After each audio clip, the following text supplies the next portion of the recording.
Alright, welcome back to My Hero Academia Anime Review, episode number 235.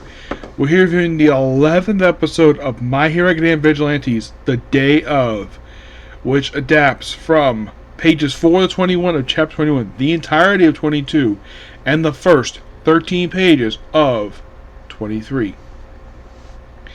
Yes, we start off with we have a brief appearance here of Captain Celebrity, where he's taking down a kaiju villain who looks like Mothra in her lava form.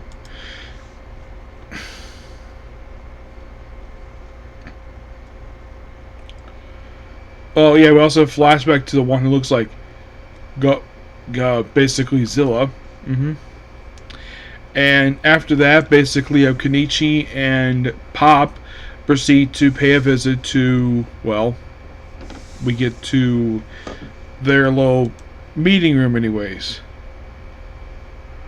Makoto, yes. Where basically they're there, and then off on the side is the feathers, which the manga basically had a little bit closer, which I'm glad they spread it out here. And then right afterwards we had the dance group from the other high school, and then the Mad Hatters walked in, being very arrogant. That was until the leaders saw each other and they fell instantly in love with each other, and acting very nervous because they probably just, well, do that. And after everybody arrived, and they discussed basically like how they're on train, and basically Pop and Stop basically proceed to practice a song. Also, the feathers basically poke fun at her for wearing civilian clothes. She probably is wearing those to avoid attention from her adoring fans. It's called blending in. And then right after this, she practices a song in Kenichi's apartment. He proceeds to do cleaning, like he vacuums his floor, washes dishes, and basically tells her to just go to sleep. And then, of course, you also have Knuckle Duster just finding the B-villain, and you also have him confronting her while other stuff is going on. Well, first, you see the B-villain where she is turning the slime person and making it bigger. And then we have basically Azawa, aka Eraserhead, shows up. He basically, on his way, takes down the villain. Meanwhile, though, on the day of, we have everybody ready to go. And who's the first hero to pop up? Like, it was already going, these heroes protect the place. And the first hero we see is Midnight.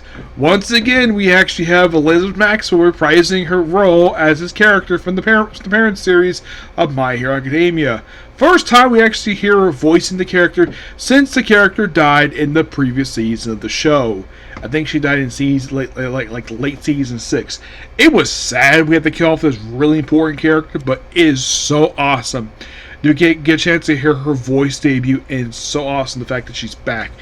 And then we see President a couple times. First, see him practicing with this guy who wears a a kimono, and then we see him and you've heard by his real name by Midnight.